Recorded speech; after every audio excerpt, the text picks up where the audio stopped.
La Voix des Bulles présente le One A Club, le podcast BD bimensuel qui fait attention quand il lève la main.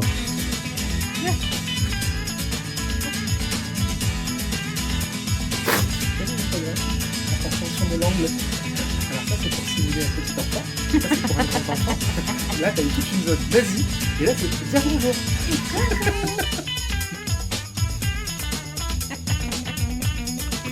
Tu sais, donc t'as une petite zone rouge. Maître.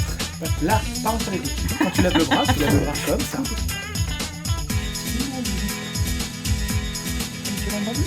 Coucou les gens, bienvenue au One A Club, le podcast qui vous parle de bande dessinée principalement.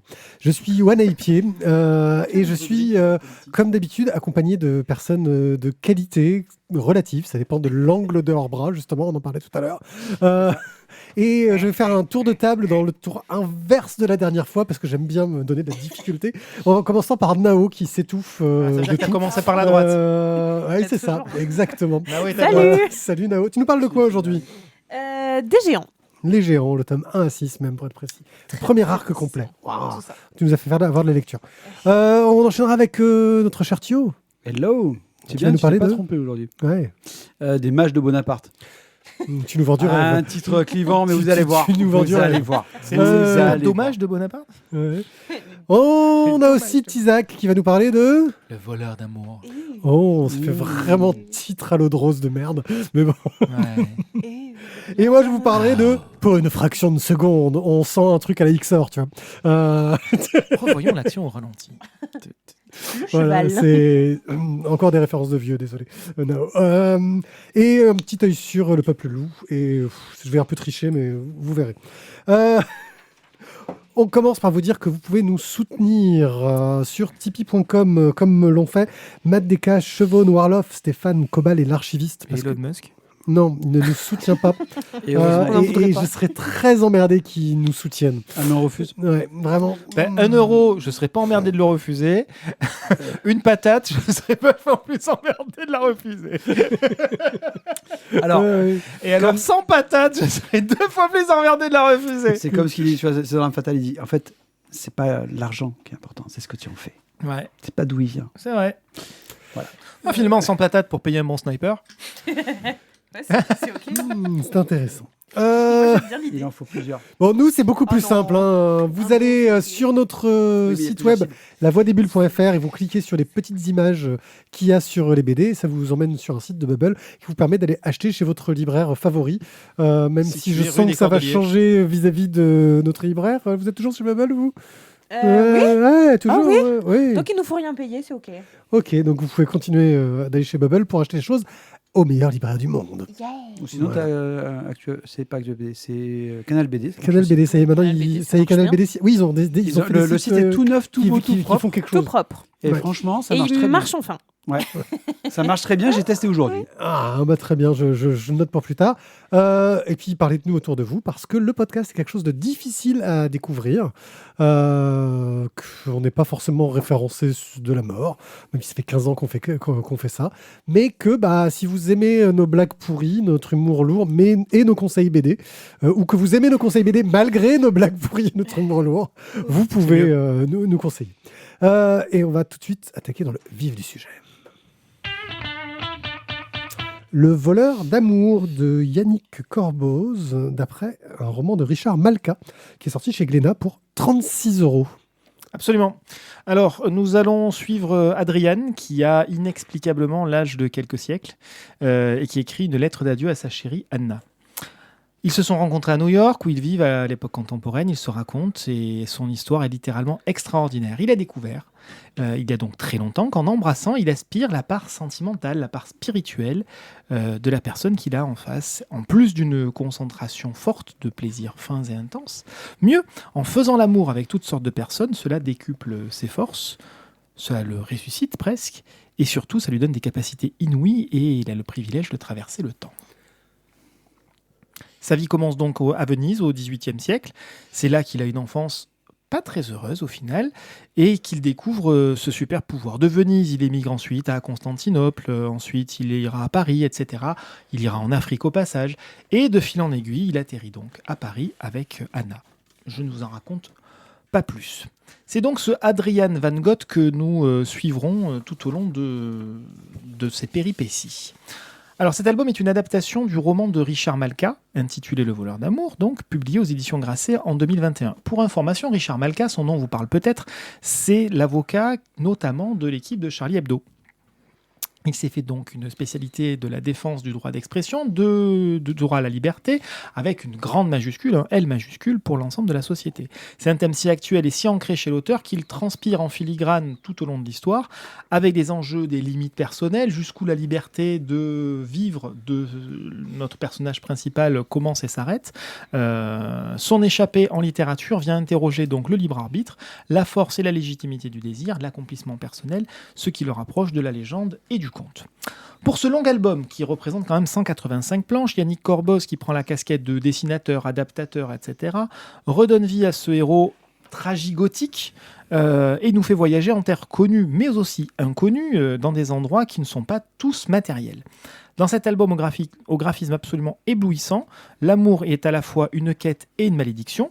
L'album nous livre une vertigineuse fresque romantique qui interroge sur la nature humaine, la part d'ombre qui est à l'intérieur de chacun de nous, la liberté apportée par la puissance du pouvoir que le protagoniste principal lui délivre, tout autant qu'il l'enchaîne à une destinée amoureuse, mais forcément triste, forcément vouée à l'échec. À moins qu'Anna, elle, ne réussisse à briser ce cycle sans fin, et c'est ce que nous présente un petit peu cet album. La mise en scène prend du temps, prend aussi beaucoup d'espace pour se déployer. On y devine un investissement personnel de l'auteur absolument total, parce que les planches sont absolument sublimes. Il y a un découpage qui est génialissime, énormément de flashbacks, de flash-forward, etc. C'est un vrai travail de construction, c'est pas un fil qu'on tire et qui vient de lui-même. Le rendu graphique nous égare parfois en installant des ressemblances ou des points communs entre certains personnages, à la limite entre hommes et femmes, beaucoup d'androgynie dans tout ça. Adrian, d'ailleurs, grand séducteur, apparaît volontiers sous des traits un peu plus androgynes, avec certains cadrages qui pourraient évoquer une femme. Ça n'empêche pas le dessinateur de représenter les femmes avec une grâce absolument merveilleuse. Ces représentations, des stylisations, parfois des distorsions, servent parfaitement le récit et l'ambiance générale, et aident même à y plonger encore plus profondément. Au fil des pages, le rendu d'une beauté époustouflante est rehaussé par la dimension du livre. L'éditeur a en effet opté pour un grand, voire très grand format, souvent réservé aux beaux livres, et c'en est un. Ce raffinement, conforme aux propos et au traitement graphique, va jusqu'au soin d'une couverture spéciale et la présence d'une tranche-fil. Bref, un album qui mérite qu'on prenne du temps pour le lire, pour admirer sa partie graphique envoûtante et voluptueuse. Un beau cadeau à faire ou à se faire. Accessoirement, 1590 grammes. Et le ting juste sur les 1590 grammes. C'était une très belle signature. Et là, pour le coup, il était bien quelques secondes avant. Voilà. C'était chronométré, en fait. Ouais, c'est tout calibré. Ouais, no. Moi je suis fan, moi j'ai beaucoup aimé. Alors j'ai eu du mal à rentrer dedans parce que voilà, il y a vraiment un gros truc de mise en place au départ.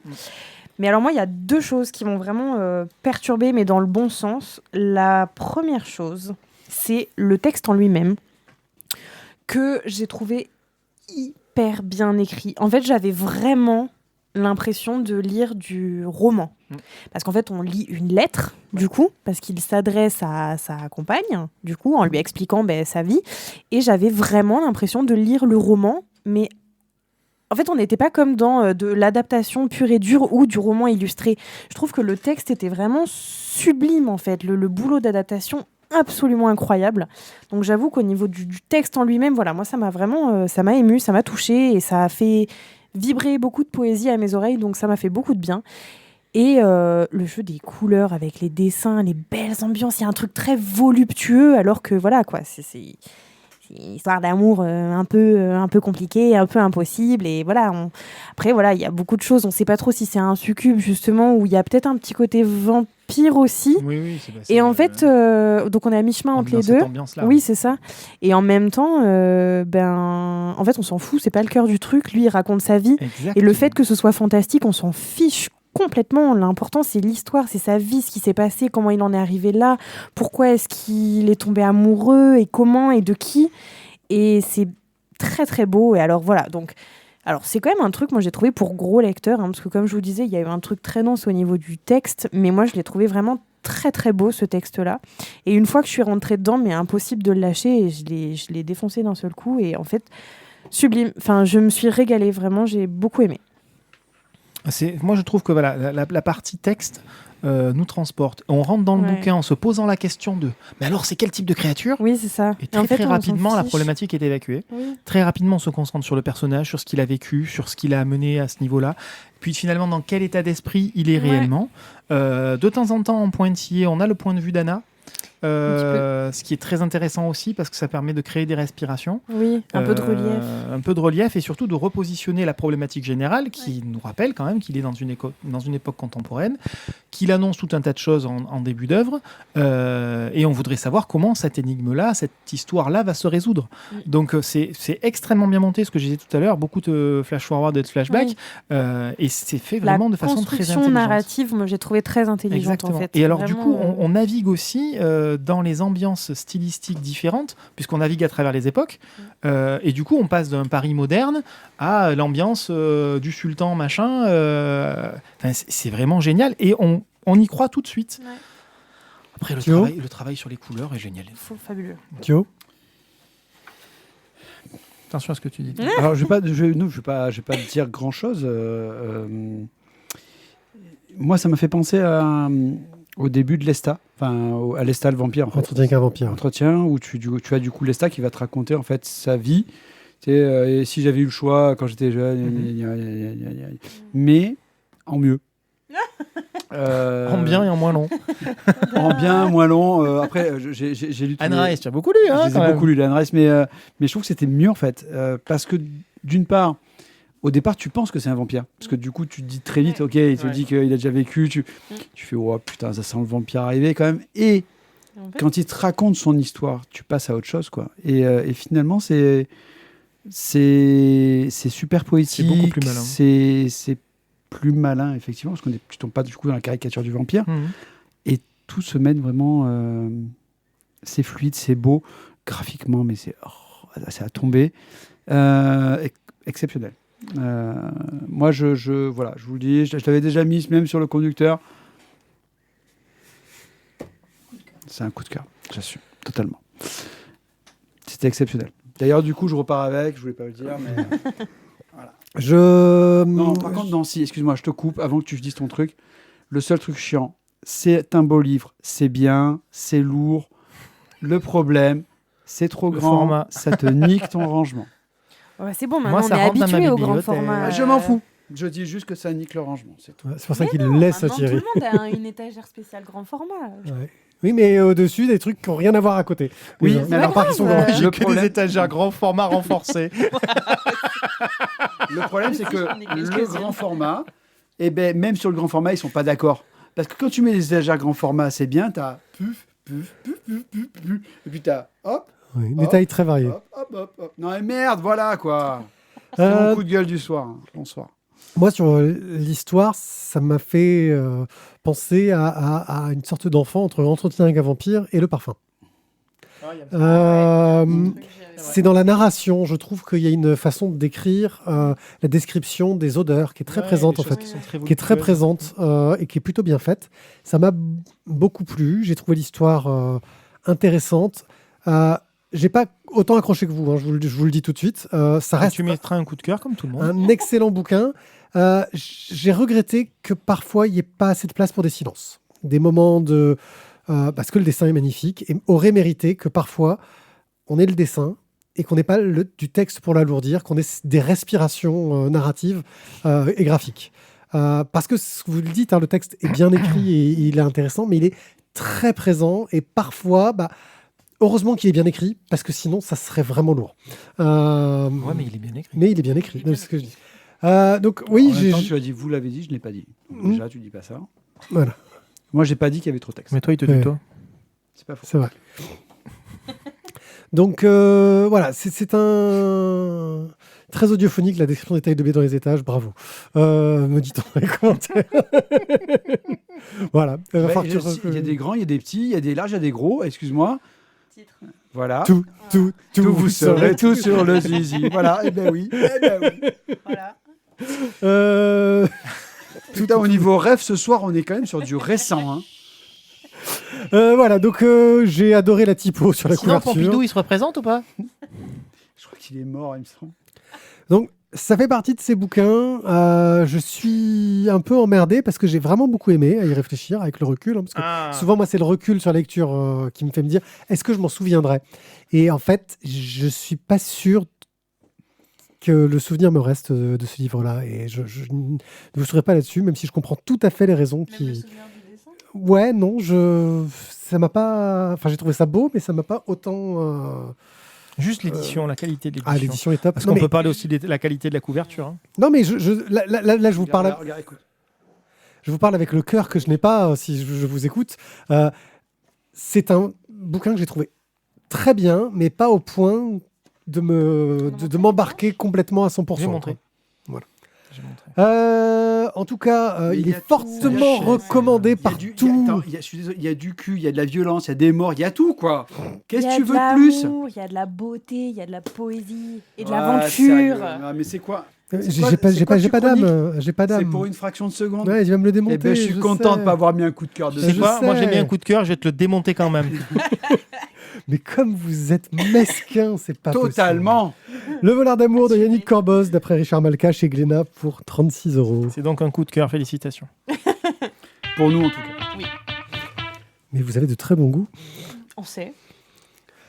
Merci. Non, mais style, on l'attend pour savoir. Mais oui. On sait, on n'a pas besoin de lui pour savoir qu'on a bon goût. Pour une fraction de seconde de Guy Delisle. C'est de la chez merde. Delcourt Shampoing pour 24,50 €. T'en déconne pas, garde ça un peu pour Bonaparte. Alors déjà, avant que vous démontiez l'album, je voudrais juste savoir qui autour de la table connaissait Edward Muybridge de nom. Et non. De nom, Alors, voilà. Et- je vais être honnête, je connaissais que Mubridge. Ouais. Je connaissais pas son prénom. Et connaissait ses photos et avait déjà vu. Moi, j'avais ses déjà photos. Des vu compositions quelques photos, animales. mais je savais pas que c'était lui. Ouais. Et les premières photos de. Ah, du parc. Oui, Yosemite. Non, c'est pas Yosemite. Yosemite. C'est Yosemite. Ouais. Ah, ça, je savais pas que c'était lui. Mais Ouais, je moi les ai non vus. Je ne savais pas que c'était lui, mais je les connaissais. Mais je les ai vus aussi, directement, sur Euh, au même endroit avec le rocher. Mais comme il se la Ah raconte. bah attends, mais c'est quand même dingue que tu te dises ensuite, putain, la photo que j'ai vue là-bas à Yosemite, et ben du coup, c'est lui qui est sur la photo. C'est Ouais. drôle, quoi. C'est lui qui a poil sur le caillou. Ah, il est pas à Il poil. n'est sur pas à le- poil il sur est celle-là, pas à non. poil. Non, Sur pas à celle-là, il n'est poil. pas à poil. Il était pas à poil tout le temps, quand même. Ouais. C'est pas Isaac. Donc, le pitch est simple, ça va être l'histoire d'Edward Moi Muybridge. aussi, je crois que j'ai l'oreille qui saigne. Donc- c'est vraiment un. Edward Muybridge, c'est un photographe qui est surtout connu Avec pour avoir une seule balle. révolutionné C'est la la balle magique.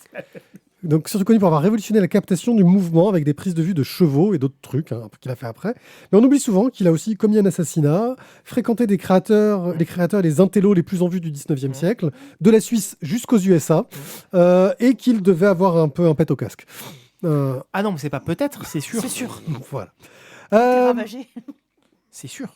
je vais commencer par vous parler du dessin de Guy Delisle, qu'on connaît un peu pour toutes ses œuvres qui sont souvent autobiographiques, qui racontent ses nombreux voyages. Enfin, on connaît surtout pour la Marseillaise, quoi. C'est pas Guy. Roger.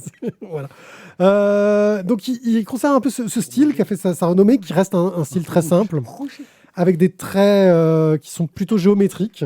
L'album est en niveau de gris, avec de rares pointes de couleur qui sont là pour accentuer l'action, reproduire les tonalités de l'ambiance et de l'époque. Il reprend aussi, dans son style à lui, certaines photographies dont il parle, mais il reproduit aussi des originaux, des photographies de l'époque. On est vraiment dans ce 19e siècle, et on va le suivre pendant très longtemps, du début presque à la fin. Muybridge, c'est le mec qui est cité dans tous les cours d'histoire du cinéma, avec tous les autres précurseurs qu'il a fréquentés, dont ce Roublard d'Edison, qui était peut-être le Musk de son époque, je pense. Ah non, non. Oh, si. Si, Si. Quelque Faut part, suivre un peu les- Ah, si, c'est si, un si. peu ça. Hein. Quand tu croises un enculé, tu peux pas tout le temps comparer à Elon Musk. Il a aussi sa personnalité d'enculé, quoi. Oui, mais c'était ce que je dis, c'était un enculé qui a créé plein de choses, qui a créé plein de choses dont on se souvient. On passe souvent un peu vite sur ce personnage-là dans les cours parce qu'on ne se rend pas forcément compte de toutes les innovations qu'il a apportées. Il arrive même d'une certaine manière à faire le premier bulletproof avant que ça devienne la mode avec Matrix. S'il reste la plupart du temps dans un style très documentaire, Delisle s'amuse à faire parfois des écarts qui sont assez rafraîchissants, donnant un côté, une narration plus proche de la fiction sur certains passages, ce qui permet de traiter le sujet à la fois avec érudition et à la fois sans être chiant, ce qui sur ce genre de récit peut être assez facile. Moi, j'ai découvert beaucoup de choses. J'ai appris plein de trucs sur, je parle de l'université de Stanford, toutes ces histoires-là, mais des trucs de fou. Et j'ai trouvé vraiment que c'était un livre qui est super intéressant pour tous les gens qui aiment la photographie, le cinéma, mais aussi les autres, parce que ça apprend une base de l'histoire de ces gens-là qu'on pratique tous.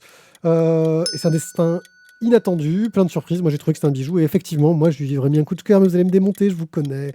Vous avez la rancune facile. Moi, je suis très rancunier, donc pour moi, c'était un coup de cœur, mais ça, c'était avant. C'est un bouquin qui, à mon sens, est relativement complet, c'est-à-dire qu'il y a une grosse part d'historique, d'historique au sens histoire du terme, mais aussi historique au sens technique du terme. C'est-à-dire qu'on a tout un pan de l'évolution de la technologie en lien avec le cinéma et la photo qui est absolument génial, parce qu'on parle de Muybridge, mais on ne parle pas que de lui non plus. On parle du daguerréotype jusqu'à... On parle de daguerréotype, on parle des frères Lumière, on parle de tout un tas d'autres. Alors Edison qui est allé piquer à droite à gauche tout un tas de brevets, mais tous ces gens-là qui ont participé à la construction de la photographie moderne et du cinéma moderne. On parle aussi de la conquête des États-Unis, de ces premières époques où on partait à droite, à gauche pour essayer de créer sa propre petite entreprise, de participer à son petit rêve américain personnel, puisque pour rappel, Muybridge n'était pas américain, était anglais. Et voilà, il avait fait la promesse à sa mère de revenir en étant connu, donc il n'était pas loin, parce que voilà. Et puis de comment ça fonctionnait aussi à l'époque, c'est-à-dire qu'il fallait, au-delà de la capacité technique à inventer, à reproduire, à avoir des contacts, il fallait aussi se vendre auprès du public. Tous les bouquins qu'il a sortis qui se vendaient pas alors que c'était des mines d'or et des bibles, voilà, tant pis, hein, aujourd'hui ça serait des bouquins universitaires de référence. Voilà, je trouve que ce bouquin est génial de ce point de vue-là, mais ça raconte aussi l'histoire de Muybridge, c'est-à-dire que son pet au casque, on sait d'où il vient, ça nous raconte pourquoi est-ce qu'il est allé... La façon dont il a eu son pet au casque est épique. Voilà, il prend une diligence pour traverser le pays et il se fait attaquer et la diligence tombe dans un fossé, ils meurent tous, sauf lui, mais qui ressort dans un état absolument ravagé. Et voilà, et ça lui sert même de défense auprès du tribunal un peu plus tard pour justifier de ses actes. Mais voilà, c'est un personnage qui est haut en couleur, qui est un personnage de l'histoire, de la petite histoire, mais aussi de la grande histoire. Donc voilà, moi j'ai trouvé que c'était très bien raconté, c'était très malin, et assez bien équilibré dans la construction de la part de Guy Delisle. Je ne sais pas s'il a été beaucoup guidé dans sa maquette pour faire tout ça, mais en tout cas c'est bien documenté, c'est bien équilibré dans la lecture, c'est pas chiant pour deux ronds alors que ça pourrait l'être. Et puis il y a même des jeux dedans, c'est-à-dire qu'il s'amuse avec son découpage déjà à jouer sur un découpage très séquencé sur certaines planches, et il a aussi mis un flipbook. Oui. Y a des jeux comme ça qui sont cachés dedans, qui t'expliquent pour le coup, qui amènent la pratique à la théorie, et c'est plutôt pas mal. No. Vas-y, défonce-le.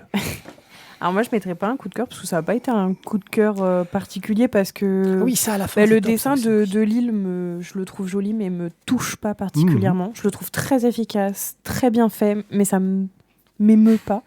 Et par contre au niveau de l'histoire, je suis contente parce qu'en fait j'ai appris beaucoup de choses. Moi j'aime bien lire des bouquins sur l'histoire du cinéma, ça me plaît. Généralement en BD dès que ça parle de ciné je lis. Donc ça c'était cool, franchement j'ai bien aimé découvrir le personnage que je connaissais pas du tout pour le coup et j'ai appris beaucoup de choses, donc en vrai je suis à ça du coup de cœur, mais j'y suis pas parce que voilà le dessin me semble plus, mais pour le coup sinon excellent, on apprend beaucoup de choses, c'est vraiment très bien fait, très bien écrit, et puis Delisle ça le sort un peu de ce qu'il fait d'habitude, et ça m'a plu aussi. Oui, je pense que le côté coup de cœur l'est parce que j'ai fait des études là-dedans, j'ai le côté cinéphile, j'ai le côté... Voilà, moi j'ai vraiment aimé ce truc sur le cinéma. Moi je lis absolument tous les bouquins qui sortent en BD sur le ciné. Un petit peu intellectuel et un petit peu avancé en technologie, quoi. Ouais, qui se la pète, quoi. Non, mais après, vu qu'il a il a quand même un trait qui est quand même très pas générique, mais géométrique, et Oui, du oui. coup, c'est tellement simple que. C'est pas un trait de virtuose, hein, ça c'est clair. Non, c'est ça. Mais c'est ce qu'il faut sur ce genre de bouquin. Oui, je trouve, tu vois, exactement. c'est exactement oui, enfin, oui. tous les bouquins qui vont te parler d'économie, qui vont te parler. On peut reparler de. Géopolitique. Oui, non, les trucs sur le conflit arabe. Oh, il y en a eu plein. En plusieurs tomes, 3 tomes. De, C'est laquelle de celui qui est vachement bien là, qui a fait la série que j'ai pas finie là. Ça m'énerve. Maître Diomal, Oui. ouais, celui-là, Bon, lui, ça me David reviendra. B. David B. Ouais, j'étais loin, moi. Et en fait, à chaque fois, Je pensais à l'Odyssée d'Hakim. quand tu lis David B, le style graphique le dessin est simple, mais par contre le style graphique est très C'est complexe. très chargé. Ouais. Ce qui fait que c'est très chargé. Il y a un Du côté coup, un peu plus virtuose dans le c'est graphisme. beaucoup plus lourd à Ouais. lire. Là, à l'inverse, on est sur quelque chose de simple parce que si tu rajoutes encore d'un truc là-dedans, ça devient Oui. encore plus indigeste, quoi. Donc c'est bien que ce soit allégé comme ça. Les bouquins d'économie sont souvent dans ce type de style Ouais. graphique, justement pour que ce soit, Plus apporter un peu de facile, plus respiration, simple, quoi. ouais, bien sûr. Il y a besoin, quoi. Thio. Clac, prépare les armes. Alors, Petit massage. Ouais. alors c'est un bouquin assez fou parce que clairement, quand tu prends du Guy Delisle, d'habitude, il y a quand même, c'est des récits moins drôles. Souvent, on n'est pas sur des trucs hyper joyeux. Là, il m'a Le fait personnage sourire. principal, il est pas super fun non plus. Hein. Ah, Shenzhen, Pyongyang, c'est que des destinations qui font rêver. Ben, voilà, c'est vraiment du pays de rêve, quoi, je trouve. D'ailleurs, on s'est posé la question pour les prochaines vacances avec les petits. Et d'ailleurs, j'ai découvert qu'il existe des agences de voyage pour la Corée du Nord. Mais ça, c'est une autre histoire. Faut tout pour faire un monde. Voilà, donc, effectivement, je trouve que c'est toujours super intéressant, les bouquins qui vont te parler d'un personnage, avec un P majuscule. Parce que ce mec-là, c'est un personnage. Je pense qu'il est complètement... Comme tu dis, il a un gros pet au casque. On aurait tous fait pareil, donc finalement, il a buté un gars. Ah, ça Mais passe. comment c'est passé? Ah ouais, mais on aurait fait pareil. On aurait fait pareil. Les juges disent ah non mais vous avez eu raison, on aurait fait pareil. Tu dis, quoi, il a le droit de tuer un gars parce que vous auriez fait pareil. Non, mais c'est quoi la justice à l'époque? Bienvenue à l'époque. L'inexistence, voilà. c'est ça, les Excusez-moi. États-Unis, Aux États-Unis. On peut pas. On est aux États-Unis. C'est pas un problème d'époque. Et puis, je te rappelle qu'il est blanc, donc Oui. déjà, ça aide aussi. L'histoire est extraordinaire. Moi, ce qui m'a plu, c'est que tu retrouves finalement dans son histoire des petits bouts de l'histoire que tu connais aujourd'hui. Parce que voilà, tu vois, Stanford, c'est une des plus grosses facs en Californie. Et en fait, je ne connaissais pas du tout l'histoire de la création Exactement. de Stanford. Qui en soi est déjà une belle histoire. Oui, et puis, du coup, en plus, voilà, il y a plein de petits trucs comme ça. Voilà, comme je disais tout à l'heure, donc le parc Yosemite, je suis allé le visiter et effectivement, quand tu montes, que tu as la vue sur le Half Dome et sur le Capitan, tu as donc le fameux rocher où il s'est pris en photo. Et je me dis qu'à l'époque, pour aller prendre la photo là-haut, Il ne faut pas voir Alors, tous tu ces. sais quoi, tous- c'est encore une histoire de drone. le mec, il a dû Ouais. en chier quand même. Mais enfin voilà, donc non, tout est bien. Le dessin, je trouvais parfait pour bien représenter le personnage. Les photos qui sont insérées dedans illustrent parfaitement le truc. Vraiment, c'est un beau bouquin. Il a tout pour plaire, il a vraiment une belle qualité. En plus, il n'est pas trop lourd. Mais Il sait que Nao l'a déjà descendu. Non, mais il sait que Nao l'a déjà descendu, bon. donc c'est bon, il n'aura pas le Mais coup je de l'ai cœur. pas descendu, Il- j'ai non, dit que j'avais pardon, adoré. il sait que Nao a pas donné le coup de cœur, donc Ouais. c'est bon, il n'est pas obligé de le descendre, c'est ça. Il est... Ah non, mais non, justement, Vas-y. c'est pour te dire, il a plein de bons trucs, tu vois, mais justement. Mais Putain. ah, Non, il n'y a pas de. En fait, j'ai rien à lui reprocher, mais en fait, il m'a bien diverti, il m'a Ouais. fait apprendre plein de choses. Mais voilà, je ne mettrai pas. C'est Hmm. pas le truc que je me disais, tiens, waouh, il faut à tout prix que vous Oui. l'ayez lu une fois dans votre vie, parce que si Non. vous ne le lisez pas, vous allez pas. rater un truc. c'est ce Mais que je par dis. contre, il vise un il- public. Historiquement parlant, c'est super intéressant comme bouquin. Et je pense que du coup, je dirais en bouquin passe-partout à offrir. C'est un mec qui aime un peu le cinéma, un mec qui aime un peu la photo, C'est un ça. peu l'histoire- Je vais offrir Whisky un San peu- à quelqu'un qui aime le whisky. un peu les histoires loufoques. Histoire loufoque, allez tiens, voilà, histoire loufoque. Un mec qui a tué son amant. Edouard Mauvais, non mais Edouard Mauvais, t'as tout. T'as Oui, l'amour, toutes t'as les cases, t'as les mœurs, enfin t'as tout, ouais, ouais. t'as tout. Un mec qui aime Non. les chevaux. Allez. Voilà, les animaux. Un mec et, qui est à Stanford, t'en croises tous les jours. voilà. Et un mec qui pose à poil sur les photos, il y en a pas beaucoup, mais celui-là il y est. Tu connais. Voilà. Un mec qui veut savoir si les chevaux touche toujours les pieds par terre. C'est important. Non, enfin voilà. Non, écoute, non, c'est un bon bouquin, je pense à offrir. C'est un chouette bouquin, mais je lui donnerai pas de coup de cœur. Pour une fraction de seconde de Guy Delisle chez Delcourt pour 24,50 € collection Champ. marche aussi pour les gens qui aiment le jaune. Oui, si vous aimez le jaune aussi, tu peux le faire. Les géants, le premier arc qui, au départ, je pense, n'était peut-être pas prévu pour être un seul arc. Je pense que le succès a fait qu'il y a un arc suivant. Tome 1 à 6. Alors, c'est scénarisé par Lilian, principalement dessiné par Paul Drouin, parce que c'est lui qui a fait tous les designs, mais les dessinateurs se relaient. Après, c'est James Christ, Louisa Rousseau et Moby Dick, colorisé uniquement par Laurien, qui a permis d'avoir une certaine continuité graphique. Et c'est chez Glénat pour 11,50 € le tome. On est dans de la bonne BD jeunesse. Dans le premier tome, il y avait 6 marque-pages offerts. Waouh. Et après, il y a des posters. Ouais. Après, il y a des cartes, en fait. Ils ont fait des éditions où les premières éditions, il y avait des cartes offertes dedans. Des cartes à collectionner, en fait. Je sais pas que je crois que je les ai pas, les premières éditions. Tu vois. J'en ai un. Moi, j'aurais bien aimé avoir une petite carte de géant. Ouais, j'en ai un ou deux, là. Je sais pas où. Parce que je crois que j'en ai Alors, reçu. je suis pas Bon, sûre allez. qu'il l'ait fait dès le départ, mais je sais que c'est arrivé rapidement. No. Alors, Les Géants, très bonne série jeunesse, fantastique, où en fait on suit... alors déjà, on va suivre, comment dire. Il existe dans cet univers des espèces de gros monstres géants endormis qui, un beau jour, vont se réveiller au contact de certains enfants. Ça fait peur. Mais non, ça fait pas peur. C'est des gentils géants, sauf un, comme toujours. Et en fait, donc, on va suivre un tome, une liaison entre guillemets entre un enfant et un géant. Et au fur et à mesure de tous ces tomes, on va suivre toute l'histoire qui va avancer. Et Vous m'avez perturbé. On a tendance à faire des trucs en chant. Normalement. Ok, ça va, pas de souci. Tu deviendras professionnel quand tu arriveras à nous ignorer quand on fait les cons pendant que Très tu parles. bien, ça marche. C'est pas évident. Faites les cons, il n'y a pas de souci. Et donc, en fait, voilà, ils vont... toute l'histoire va se dérouler et au fur et à mesure, on va apprendre au fil des tomes à quels géants sont liés ces enfants et à quels enfants sont liés les géants, puisque chaque géant va donner à l'enfant auquel il est lié un pouvoir. Et donc, évidemment, il s'avère qu'un des géants qui sera réveillé quelque part sur la Terre, lui, n'est pas très gentil, probablement parce qu'il est lié à un homme qui n'est pas un enfant et qui n'est pas très gentil, dont le but est évidemment de dominer la planète et tout, blablabla. Bla, bla. C'est un gros méchant. C'est un adulte de petite taille. On sait pas, il a un fauteuil. Il a les pieds poilus ou pas? Écoute, C'est un hobbit? un yeti, plutôt. Grand poilu. Bref, voilà, c'est fantastique, c'est super joliment dessiné, le scénar est trop cool, il se passe plein de trucs.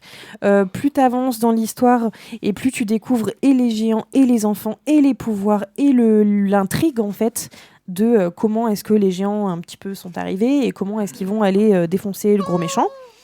Et voilà, trop cool, c'est du bon divertissement jeunesse, c'est hyper bien foutu, c'est très joli.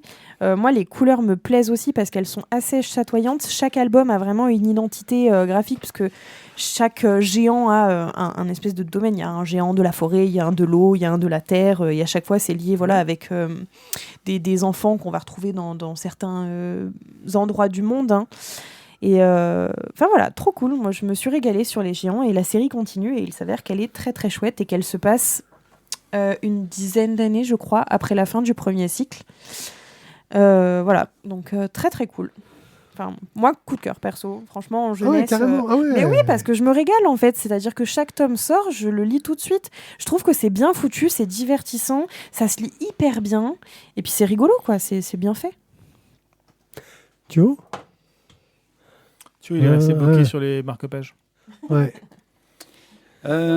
Écoute, alors, c'est une série. Ceci étant dit, il résume bien l'ensemble du truc. Les 6 marque-pages. Ouais. Alors, c'est une série qu'on a commencé il y a quelques temps quand même, Oui, parce que les premiers tomes sont déjà Il y a fort longtemps. pas fort longtemps, mais bon, fort lointain peut-être. J'avais bien accroché, et j'ai toujours bien accroché, parce que je me suis refait assez récemment. C'est une très bonne série jeunesse. Tu passes un super moment. T'as des... Alors, moi, je trouve que ce qui est cool, c'est que ça te fait un petit revival de Godzilla, quoi. Oui. Bon, je ne sais pas refaire le cri de Godzilla dans le film, mais ça craque. Voilà, c'est top. Mais c'est ça que j'entends, moi, à chaque fois que je les vois se combattre. Ouais. Et en fait... Imaginez Chewbacca méchant.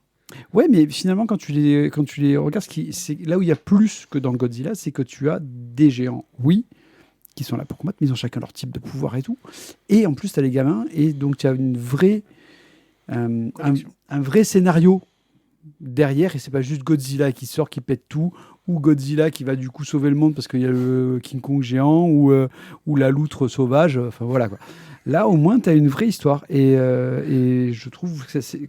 Là où, contrairement, tu vois, on disait que sur des fois, Ophélie Elisabeth, c'était peut-être un peu simple pour du jeunesse. Je trouve que là, tu as quand même une profondeur qui est un peu plus importante, un scénario qui est un peu plus dense. Et cette densité fait que je dirais que c'est, oui, effectivement, une excellente série jeunesse. On a une construction que j'ai beaucoup aimée sur vraiment le côté construction. C'est-à-dire qu'on a l'impression d'avoir une première partie du tome qui va nous parler d'un enfant et du géant, et une deuxième partie qui va faire avancer l'intrigue en faisant comment cet enfant-là va rejoindre le reste du groupe. C'est vraiment... chaque tome va amener un nouveau personnage dans l'intrigue, jusqu'au dernier tome où ils sont tous réunis, ça y est, et on peut y aller pour le fight final, quoi. Ça pourrait sembler assez classique comme construction pour ce genre de récit, mais ça marche plutôt bien parce que la première partie va nous présenter un pays, un contexte géopolitique aussi, c'est ça que j'ai trouvé plutôt pas mal, des enjeux très écolos, hein, on est dans une BD qui est très très écolo sur les thématiques principales, et oui, effectivement, on a ce mystère du bon, c'est bien sympa tous ces géants là, mais d'où ils viennent, c'est quoi l'intrigue, et je pense que c'est là-dessus que s'intéresse peut-être le deuxième arc, et effectivement, je pense qu'en jeunesse, ça doit cartonner, ça marche très très bien, très bonne série jeunesse, je suis d'accord. Graphiquement, les changements de dessinateurs sont pas trop perturbants parce qu'ils arrivent à garder un style proche. Alors, il y en a qui, je sais plus lequel, mais il y en a un où j'ai trouvé un peu mieux que les autres, et c'est pas le dessinateur original, je trouve. Et parfois, ouais, je trouve les designs des géants, je suis pas très très fan. Sur leur design général, je trouve qu'il y a un truc qui... Ouais, ça manque de, je sais pas, de classe, je suis pas très très fan, mais l'histoire est vraiment super efficace et j'ai bien aimé. Voilà. Il faudrait plus de poils. Ouais, tu crois? Ça manque de poils? Il y a des moments où ils sont pas assez poilus. C'est des géants arbres. On s'en fiche qu'ils aient des poils, ils ont des branches. Il y en a un, c'est un robot. Ah oui, parce qu'il y a ça aussi, c'est-à-dire que chacun de leurs designs va avec leur pouvoir. Oui, voilà, ça. Hein. Et je pense, il n'y a pas le pouvoir du poil, quoi. Ben non, il n'y a pas le pouvoir du poil, non. Et le pouvoir de la pierre, il est en pierre, le gars. Le pouvoir de l'eau, il est mouvant. Le pouvoir du feu, il est on fire. Il n'a pas de culotte. Les géants de Lilian, Drouin, Christ, Russo, Moby Dick et Lorient. Chez Glénat, 6 tomes pour un arc complet, donc une histoire complète, 11,50 € le tome. Et là, on va envoyer du lourd. Ça y est, on arrête la BD de 1 et on arrive sur la BD de... Bon. Les Mages de Bonaparte, une BD de Olivier Gay. Brice Bingono et Nuria Sayago chez Dracou pour 14,90 €. Vas-y, on s'est échauffé, on a fait des coups de cœur, on a tué des coups de cœur, on est prêt. Mais qu'est-ce que c'est que ce truc, Thio? Alors, qu'est-ce que c'est que... Certains diraient... Alors, en fait, pour commencer la chronique, certains diraient, mais qu'est-ce que c'est que cette merde? Voilà. Parce que la couve, soyons honnêtes, elle t'envoie pas... Elle t'ambiance pas. La typo, elle t'ambiance pas non plus. Le titre... On dirait la typo d'Avatar, tu vois. Les Mages de Bonaparte. Non plus. Non, Avatar, en fait... à côté, c'est OK. Voilà, en fait, non, il n'y a rien. Il n'y a rien qui fonctionne. Et pourtant, je vais vous dire que dans ce truc-là, il y a de la magie. Sans aucun jeu de mots. Messieurs, dames, accrochez-vous à votre slip. T'essayes de faire le libraire Non, c'est pas le libraire. J'ai l'impression qu'on a la foire de Marseille qui va essayer de nous vendre le bouquin. Il nous fait une démonstration en live. C'est que c'est un simple bâton. T'inquiète de rien. Alors, les campagnes napoléoniennes sont bien différentes. Alors que la magie, du coup, remplace la technologie, les mamelouks sont épaulés par des momies lors de la bataille des pyramides. Les golems défendent... Des momies-looks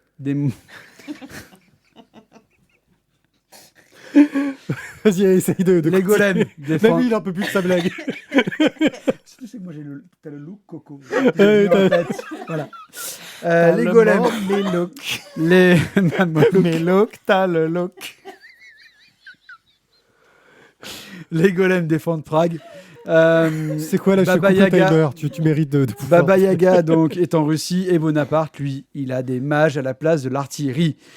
Et oui, voilà. Donc suite au congrès donc d'Erfurt, une paix fragile règne sur l'Europe, mais de précieux parchemins ont disparu de la loge même de l'empereur. Le tsar est-il le responsable ? Alors, les mages Nicolas et Guillaume, accompagnés de leur protectrice Flore, nostalgiques de la Révolution, vont aller enquêter dans la délégation donc, de l'ambassadeur Caulaincourt, voilà, pour découvrir la vérité. Alors, effectivement, comme je vous l'ai dit tout à l'heure, mais qu'est-ce que c'est que cette merde ? Un nom pareil, tout ça, je veux dire, c'était pas vendeur un brin. Et quand on l'a reçu, parce que je vous le dis, on ne l'a pas demandé, on ne l'a pas acheté, c'est Du SP non demandé. SP non commandé, c'est Dracou qui nous l'a envoyé. Ça arrive. Et je les remercie, parce que finalement, j'ai quand même voulu donner sa chance à ce bouquin. Et alors, on a un graphisme qui est, je trouve, efficace. Ça marche. C'est sombre, c'est sanglant, mais en même temps, on va suivre soit le boucher de l'Europe, soit l'empereur, suivant de qui en parle. Donc, clairement, effectivement, c'est la guerre, quoi. Donc, oui, c'est sanglant, mais rien n'est montré facilement. C'est pas juste on va démontrer la guerre pour montrer la guerre. Tout est à propos, et toutes les petites créatures qu'on va croiser au fur et à mesure de l'histoire, ça marche bien. Les momies, les créatures des marais là, qui apparaissent à un moment donné, tout fonctionne nickel. Je trouve qu'il fallait vraiment oser cette espèce de mélange époque napoléonienne et magie, mais ça fonctionne. Et ça fonctionne même très bien. Alors, c'est un one-shot, c'est une histoire complète qui n'en appellera normalement pas d'autres. Ah merde ! Je dis bien normalement, parce que je me dis que moi j'ai trouvé ça tellement bien que peut-être que d'autres personnes ont trouvé ça tellement bien, et peut-être que même Dracou va se dire il y a un filon là-dessus. Faut qu'ils en vendent. Voilà, faut qu'ils en vendent, mais visiblement ça n'a pas été le cas. Moi, voilà, Après, il y a les sorcières de Pompidou. C'était quand même un parti pris assez étonnant de la part de Olivier Gay, mais je trouve que c'est vraiment très bien mené. Alors, il faut avoir quand même un petit peu de connaissances historiques pour pas se faire chier à essayer de lire tous les détails et de se remettre, on va dire, l'histoire en vrac. Non, mais parce que ça peut te perturber, parce qu'il y a beaucoup de noms quand même. Je m'en suis foutu et c'est passé. Ok, c'est très bien. Mais sinon, écoute, j'ai été quand même... J'étais assez étonné, enthousiasmé par ce bouquin. Vraiment, il avait rien. Il y avait rien qui me donnait envie. Même la première fois que j'ai vu la couve et que j'ai vu le titre, j'ai dit mais comment c'est possible qu'on sorte ça aujourd'hui ? Et finalement, écoute, il y a du bon dedans. Il y a du bon dedans parce que ce mélange de magie, d'histoire. Il y a du bon dans ce monde, monsieur Frodin. Ça fonctionne, mon petit Sam. Ouais, moi je me sens, je dois te rejoindre, car en plus c'est un bon divertissement parce que les références historiques, moi je suis un peu nul, vous le savez, en histoire, ça m'a pas gêné d'en manquer. Parce que c'est bien expliqué, le contexte est bien mis, l'intégration du côté magique est faite de façon cohérente. Si tu parlais des créatures des marais, par exemple, de comment ça fonctionne. Il y a de la surprise, c'est-à-dire que tu arrives à la fin du tome et tu fais « Ah, ils m'ont bien eu, ces connards !» Voilà, tu arrives vraiment à avoir ça. Je l'ai fini en me disant « Ah, va y avoir une suite, j'ai envie de savoir !» Et en fait, non, tu me dis qu'il n'y en avait pas. Ok. Donc, Napoléon et boule de feu. Tu vois, oh putain, le titre de la mort. Je l'avais pas vu celle-là. Oui, Napoléon et boule de feu. Mais oui, non, mais c'est l'argument commercial. Ils font quoi au marketing, franchement ? Voilà. Et pourtant. Alors, Kevin, le stagiaire. C'était le stagiaire. Alors, non, parce que justement, tu vois, c'est écrit. Désolée. Hop, en bas, histoire complète. Voilà. C'est écrit sur Ah la- ouais. Enfin, Voilà. qui le réédite avec une autre couve, en fait ? Ah, et si tu regardes la couve, en fait, tu te rends compte que le dessin est bon. C'est juste qu'il y a la compo, il y a un truc qui va pas. Mais le dessin est même plutôt réussi. T'as un côté. Et le titre, est-ce que le titre, il est correct, du coup ? Il fit Oui, bien, tu suis les finalement mages de Bonaparte. Regarde. En fait, le problème, Déjà, c'est tu que. vois, il l'aurait mis dans ce sens-là. Ouais, ça marche mieux. En Ça fait, marche mieux que comme ça. Là, t'as l'impression que. oui, il aurait mis avec il y a le des titre en trous, haut t'as plutôt qu'en l'impression bas. que c'est une pré-couve. Moi, le truc qu'il y a, c'est que ils ont mis Bonaparte en très très gros sur la couve, mais en fait, on s'en fout. C'est les mages de Bonaparte qui nous intéressent. C'est eux, en fait, on va suivre les pecnos de Mago qui vont avoir une mission de merde refilée par Bonaparte. Voilà. C'est comme si dans les Trois Mousquetaires, tu mettais leur boss sur la couverture et pas les Trois Mousquetaires, quoi. Ouais. C'est un peu ce principe-là. Et je pense que c'est là aussi qu'est l'erreur. Ils auraient dû le mettre, tu sais, couverture de film d'action à l'américaine, dans les petits en bas à gauche, tu vois, le Bonaparte. Là, tu le mets là. De Tréville. Voilà. Hein Et ça marche. Capitaine de Tréville, non? Ouais, Le c'est ça. boss des Mousquetaires. Ouais, c'est de Tréville, ouais. Capitaine, je sais plus. Il est De peut-être Tréville. pas capitaine, mais c'est de Tréville, ouais. Ouais, c'est ça, de Tréville. Oh, bien, bien. Oh là là, tu deviens T'as fait un bon. gros jet, là, hein. Voilà. je- Bref, Fais gaffe, parce que derrière, t'as un fumble. Hein. je suis comme toi, sur le cul, que ça me met plus. Pas de là à en mettre un coup de cœur, mais c'est un putain de bon divertissement. Mais en fait, soyons honnêtes, on était plutôt parti pour vous dire que c'était une grosse bouse. Oui, Et finalement, mais gratos. Voilà, tu vas pas dire que c'est un coup de cœur, effectivement, mais moi j'avoue que la surprise était quand même bien réussie. Voilà. En même temps, le truc est tellement peu vendeur que tu peux pas faire pire, donc c'est forcément. Ouais, mais plus non, hypé mais, que prévu, mais tu vois. franchement, je trouve qu'il y a une matière. Quoi. Non, ça marche, du début à la fin. Les Mages de Bonaparte de Olivier Gay, Brice Bangono et Nuria Sayago chez Dracou pour 14,90 €. Un œil sur. Le Peuple Loup. Je vais vous faire un petit œil sur un peu tordu parce que je vais vous parler d'abord de Tom Moore. Tom Moore est un réalisateur irlandais qui a réalisé plusieurs films, mais les trois qui sont le plus connus, c'est Brendan et le secret de Kells, son premier long métrage qui a eu un gros succès. Il a aussi fait Le Chant de la mer. Et son dernier, c'est Le Peuple Loup. À chaque fois, ça va parler des mythes irlandais et de l'ambiance irlandaise, et ça marche super bien. Le Peuple Loup, c'est un peu, pour moi, une sorte d'aboutissement au niveau de son travail. On retrouve dans tous les sens ses intrigues, ce qui lui plaît. Premièrement, on va aller dans un côté très des mythes irlandais. Donc là, il va aller sur le mythe des Wolfwalkers, en gros, ces sortes de loups-garous, d'esprits loups à l'irlandaise. Et on se retrouve à suivre une jeune fille qui est anglaise et qui arrive avec son père, qui est embauché parce qu'il est chasseur de loups, du côté de Kilkenny, où ils vont essayer d'agrandir la ville en fracassant la forêt. Sauf que tu imagines... c'est genre l'époque où t'es anglais, t'arrives dans une ville d'Irlande, on te regarde pas avec un regard super sympa. La gamine essaye un peu de s'installer et elle veut devenir chasseuse comme son père. Et son père lui dit non mais tu restes à la maison, j'ai promis de te protéger, tu sens que sa mère est morte, etc. Et en allant dans la forêt, parce qu'elle écoute pas, parce que c'est une gamine, elle va rencontrer une jeune fille qui vit dans la forêt, qui fait partie du peuple loup, Maeve, qui va la mordre. Et vous savez ce qui se passe quand on est mordu par une créature du peuple loup? On devient un loup. On devient une créature du peuple loup. Et la particularité, c'est que là, c'est quand ils dorment, ils ont une sorte de projection astrale qui prend la forme d'un loup, c'est-à-dire que leur corps ne bouge pas, c'est pas eux qui se transforment, c'est vraiment un autre créature. Et donc ils vont se retrouver à essayer d'aider la forêt, de se comprendre ce qui a pu arriver à la mère de Maeve qui est là-dedans. Tout ça en travaillant sur un sens graphique monstrueusement beau. Un travail sur le cadre, moi, qui m'a laissé sur le cul, au niveau de la mise en forme, au niveau du je te découpe les images, je te fais des split screen en faisant des passages d'un truc à l'autre. Vraiment une mise en scène que j'ai trouvé fantastique, qui parle autant au BD-Fil, parce qu'il y a une narration qui marche bien, et une histoire qui est super efficace. Maintenant, et c'est là que je vais un petit peu dériver, c'est comment regarder ce truc. Et ben, j'avais posé, ça se diffuse au cinéma, c'est en Blu-ray. Alors c'est sorti au cinéma VHS, avec une distribution fort modeste.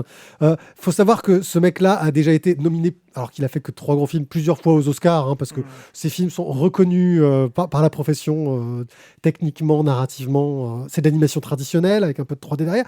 Ah oui, il sait bien se faire entourer, par exemple. Il a bossé sur Le Peuple Loup. Il y a un gars qui bosse pour lui qui s'appelle Cyril Pedrosa pour Le Chant de la mer, pour l'aider. Pour l'aider, il y a comment elle s'appelle, celle qui a travaillé sur. Il cherche vraiment les noms ou il fait son... Oui, non, je cherche vraiment un nom. Je suis vraiment en train de chercher un nom. Non, voilà, il y a Étienne Willem qui a travaillé sur des storyboards, je crois, sur un des trucs. Le Chant de la mer a été adapté en BD cette année. Ouais, il a été adapté, c'est possible. Comment elle s'appelle on a fait la dédicace il y a pas longtemps. Azer dit qu'il y a un unlock avec les sur enfants. les films. Ouais, il y a un unlock sur les films qui est sorti. C'est pour ça que j'ai voulu les voir. Comment elle s'appelle? Elle ou lui? Elle. C'est quoi Amélie. Amélie Fléché, voilà, qui a bossé dessus aussi. Enfin, donc, t'as un peu quelques noms qui parlent. Donc ça se trouve officiellement en location ou en achat sur toutes les plateformes. Donc sur Prime, sur Google. Mais vous pouvez aussi le regarder sur Benchy. Benchy, c'est un service de streaming jeunesse. Attends, épelle. BENSHI. C'est un service de streaming jeunesse. Quand j'ai vu ce qu'il y avait dessus, j'ai dit ok, c'est un truc qui a été monté par des instits. Il n'y a que des adaptations de trucs jeunesse d'instits, que des trucs Télérama proof qu'on va recommander à regarder dans les écoles. Potemkin. Voilà. Mais du coup, c'est quoi?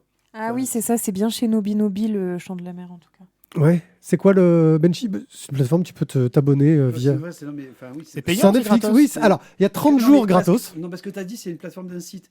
J'allais dire, Ah non, c'est la si plateforme c'est une à plateforme Netflix. d'un site, forcément, ça va être gratuit parce qu'on n'a pas de thunes. C'est Netflix. Ah, ok. donc C'est un pas Netflix. C'est un Netflix. payant. Tu la trouves sur Prime ou alors directement sur benchy.com ou FR, j'en sais rien.